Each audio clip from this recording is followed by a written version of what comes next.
itu Bu, saya mau pasang KB IUD Bu. Oke, sebelumnya sudah tahu tentang IUD. Saya cuma tahu sedikit kalau KB IUD itu buat jangka panjang ya Bu. Oh gitu, betul. Saya tambahkan sedikit ya tentang KB IUD. Jadi KB IUD itu nanti panjangnya itu nanti 4 cm. Nanti itu dipasang sekolah udah. Biasanya saya dipanggil lagi di WA ya Pak ya? Aku gitu, biasa aja ya.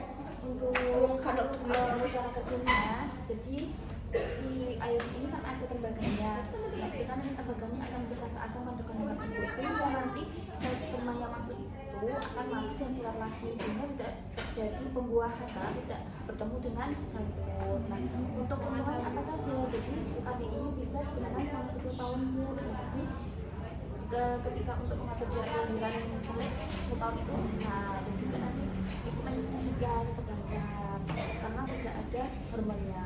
Kemudian juga untuk kerugiannya pada saat dilakukan pemasangan nanti ibu akan mulus ya Bu, karena nanti dimasukkan melalui rahim melalui serviks ke rahim ibu. Dan juga saat menstruasi nanti darahnya itu agak lebih banyak dari biasanya. Sebelumnya ibu biasanya kalau mens darahnya banyak apa enggak? Enggak banyak kok.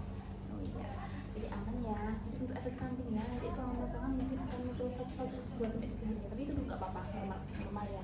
Terus juga bisa muncul lir seperti aku lihat itu 3-6 hari juga bagus. Gimana ibu, ada yang ditanyakan lagi? Sudah. Jadi saya tanya dulu ya, nama ibu Iin, alamatnya Simpang Ijen. Oh iya, Simpang Ijen. Untuk tujuan ibu pakai KB ini sendiri apa? Soalnya saya kan baru punya anak satu, terus saya mau ngatur jarak biar nggak deketan gitu Oke. Kemudian untuk agama itu Islam. Nggak ada pantangan ini ya, nggak ada pantangan apa tentang kayak KB, untuk itu KB nggak ada ya, nggak ada ya. Ada yang saya akan tanya terakhirnya apa nih Pak? Terakhirnya 2 hari yang lalu. Berarti sekarang masih ada ya, cuma nggak lancar ya. Kemudian untuk lama haidnya biasanya berapa hari?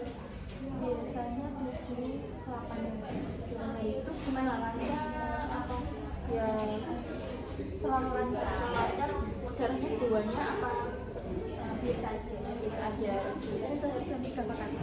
3-4 kali. Pas itu dari pertama itu ya. Oke, sekarang anak ibu satu. Tanggal persalinan dulu baru 1 tahun anaknya. Maksudnya tahun.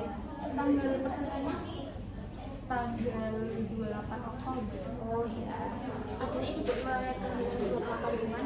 Enggak ada. Terus juga ada riwayat biasanya pas haid itu nyumurnya yang wepet gitu. Enggak ada juga. Kemudian pernah ini anemia biasanya itu duduk berdiri itu pusing-pusing, terus mensnya itu mensnya berhenti, enggak pernah juga ya. Ada riwayat infeksi area kemaluan seperti kencingnya itu pas kencing kok perih, kemudian pas kencing itu kayak warna, kemudian juga pelihan sama gatal, bau berwarnanya enggak pernah juga ya. Kemudian maaf ibu, ini pernikahan pertama? Iya. Oke. Ibu ini ada setelah berhubungan darah berkelanjut atau di antara 2 mens itu keluar darahan yang seharusnya tidak di jadwal mens? Enggak pernah.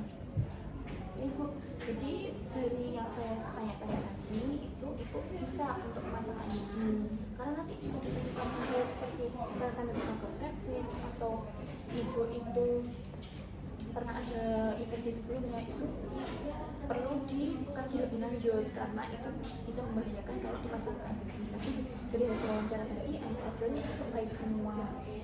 Ibu silakan untuk menandatangani ini ya. Ibu silakan untuk ke kamar mandi untuk membuang air kecil dan dibersihkan, maunya nanti kembali lagi ke sini sudah dilepas jalan-jalannya juga. Ya, sekarang Bu, ya Bu. Memakai APD.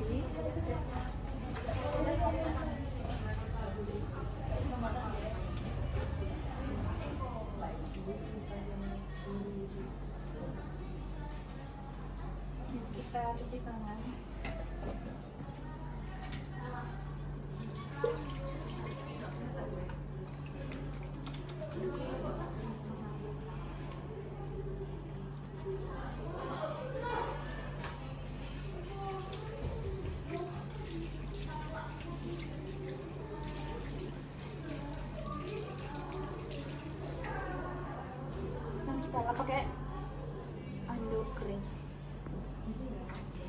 pastikan alat sudah lengkap, kemudian kita bantu ibu untuk naik.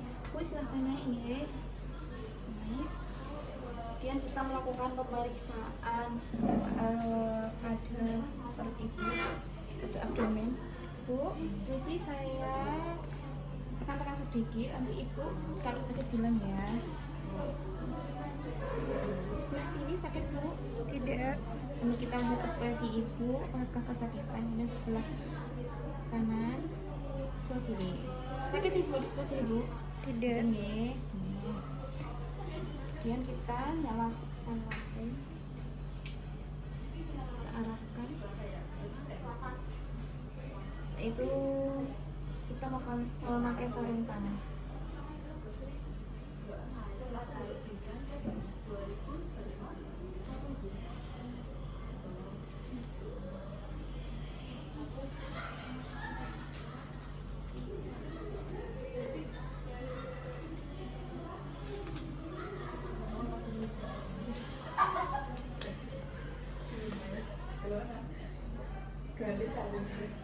Kemudian kita melakukan inspeksi apakah terdapat discharge atau masa-masa abnormal di daerah vagina.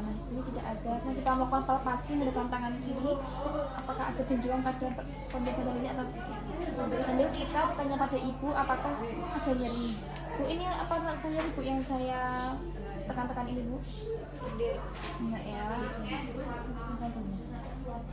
Setelah itu kita melakukan inspeksi pada daerah serviks menggunakan spekulum, pasang spekulum. Kemudian kita pasang. Bu, tarik nafas yang panjang ya. Saya masukkan alat dulu. Tarik nafas. Ini tanpa dikunci.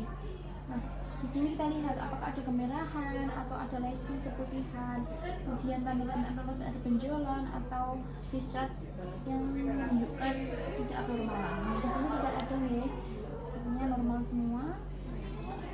Ini kita lepas lagi. Bu, tarik nafas lagi bu. Tarik nafas. Kita taruh, jangan sampai menyentuh alat yang lainnya, karena nanti akan kita pakai lagi.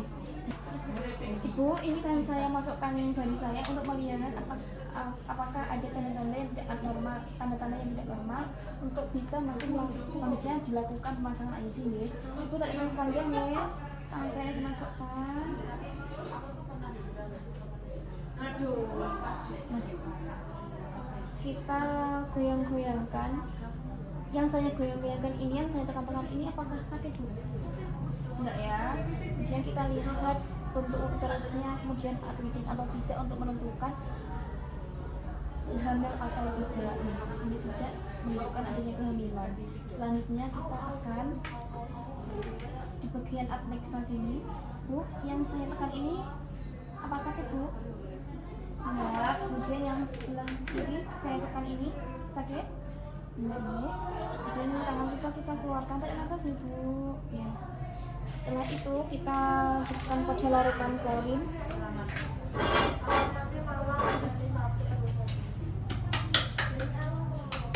Kemudian kita buka kemasan IUD-nya.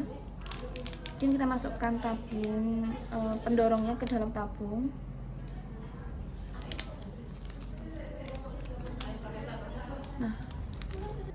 Nah, kita pastikan sampai tidak ada celah antara tabung pendorong dengan tembaganya. Nah, sudah kita tutup lagi. Setelah itu kita celupkan pada klorin dan kita ganti sarung tangan.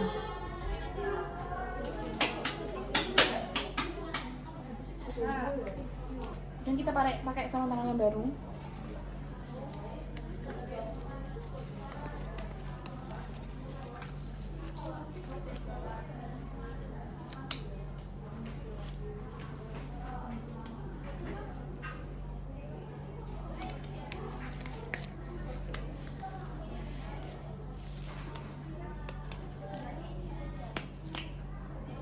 Kita memasang spekulum. Bu, kita masukkan IUD-nya ya. Ini saya masukkan alat ucap bebeknya dulu. Ibu tarik nafas lagi seperti tadi. Ini tarik nafas ya Bu.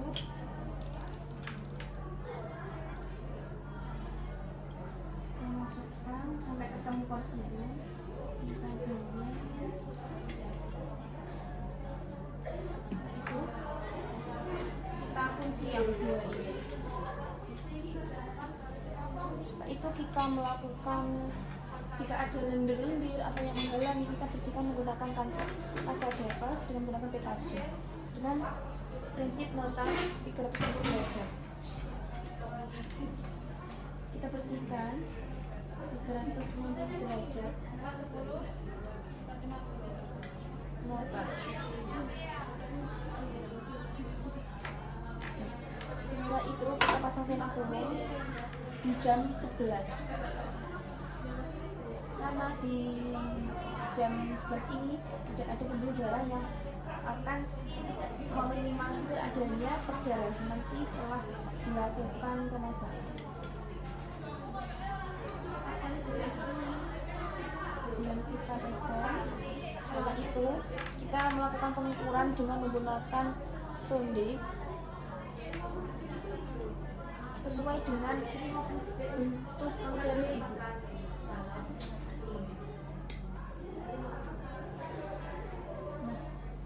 Sampai merasa ada tahanan, yaitu ukuran uterus ibu. Kita lihat di sini menunjukkan angka 8, yang artinya ukurnya 8 cm. Setelah itu kita lakukan pengukuran pada IUD-nya tanpa menyentuh 8 cm di batas angka ini. Nah, kemudian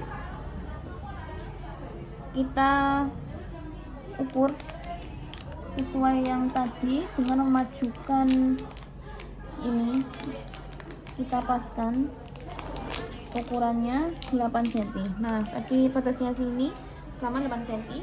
Setelah ini kita melakukan pemasangan IUD.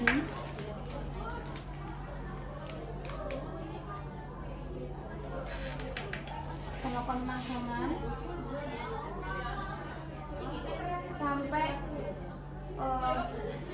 yang batas biru ini terasa ada, sampai ada tekanan. Kita dorong terus sampai ada tekanan. Nah, setelah itu kita pegang ujungnya, kita pegang tabungnya. Kita lakukan teknik withdrawal dengan mendorong tabung ke dalam. Kemudian sambil kita tarik. Setelah itu, setelah kita tarik, kita tarik pendorongnya dan kita majukan lagi tabungnya.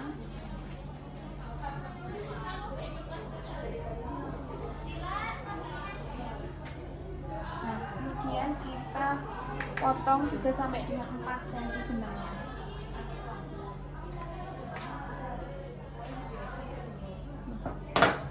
Setelah itu kita ambil tabungnya, lalu kita ambil tenakulumnya.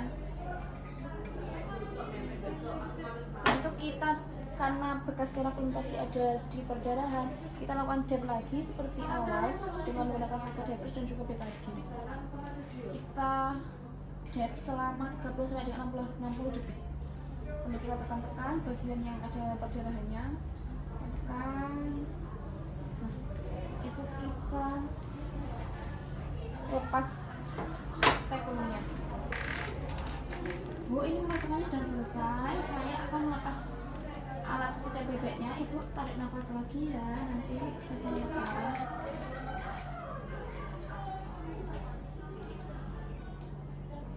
Ibu tarik nafas. Oke, bagus. Bu, ini sudah saya pasang IUD-nya nih. Nah, ibu silahkan untuk istirahat dulu selama 15 menit. Jangan turun dulu, nanti setelah itu akan saya jelaskan cara-cara melakukan perawatannya di rumah. Oke. Ibu tadi sudah dilakukan pemasangan, gimana rasanya? Mulus-mulus? Iya sedikit mulus ya. Oh itu nggak apa-apa, itu masih normal ya. Karena kan ada benda asing yang baru masuk ya. Jadi itu normal, nggak apa-apa. Itu juga kalau muncul flek terus sampai juga nggak apa-apa, itu masih normal ya.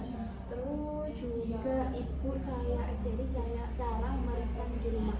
Jadi nanti ketika ibu itu bisa memeriksanya itu abstinence. Kalau nggak gitu habis berhubungan seksual ketika suami ibu merasa nggak nyaman itu bisa caranya jongkoknya itu kakinya yang misal yang kiri agak ke bawah, yang kanan agak ke atas, kemudian tangannya bisa jadi telunjuk atau jari tengah itu dimasukkan ke area vagina ibu. Nah kalau ternyata ada benang artinya ibu masih dalam keadaan yang semestinya, nanti ibu bisa periksa ke dokter. Habis ini 1 minggu kemudian setelah ibu 3 bulan, 6 bulan sampai setahun. Setelah 1 tahun itu nanti setahun sekali sampai nanti bisa 5 tahun sampai dengan 10 tahun. Nah ketika nanti ibu ada keluhan, ada perdarahan, mungkin ada merasa yang tidak nyaman, terus periksa di rumah itu nggak merasa benangnya itu, ibu bisa langsung datang ke klinik. Sebenarnya Bu, Berarti kalau periksa sendiri itu setiap berapa kali? jadi setiap habis mens, iya setiap bulan, iya harus diperiksa, ya gitu. Nah, saya kan lagi sudah. Terima kasih Bu. Terima kasih Bu.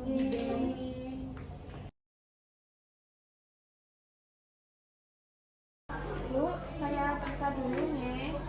Saya masukkan tangan untuk melihat apakah ada tanda-tanda yang tidak normal, seperti nanti ada benjolan atau apa ya.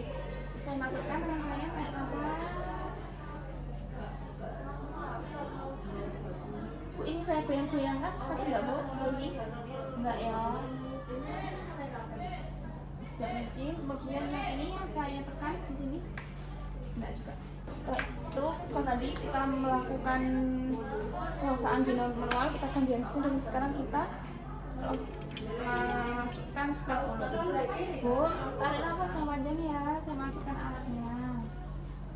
Tarik nafas. Nah.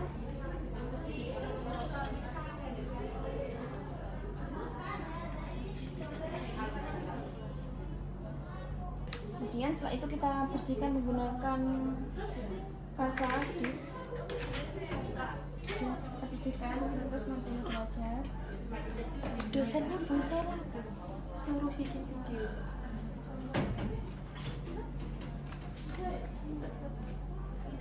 Nah, setelah itu kita jepit, kita masukkan alatnya, kita buka, kemudian kita tarik bilangnya. Bu, ini ya intinya sudah keluar ya.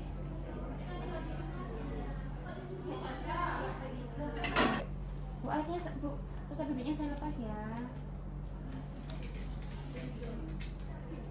Tarik nafas.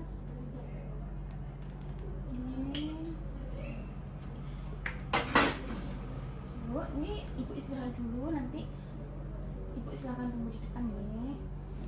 Nah, kemudian kita membereskan alat.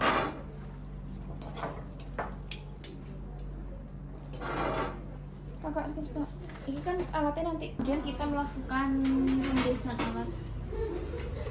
Tajukkan flooring dengan terbuka. Buang sampah medis.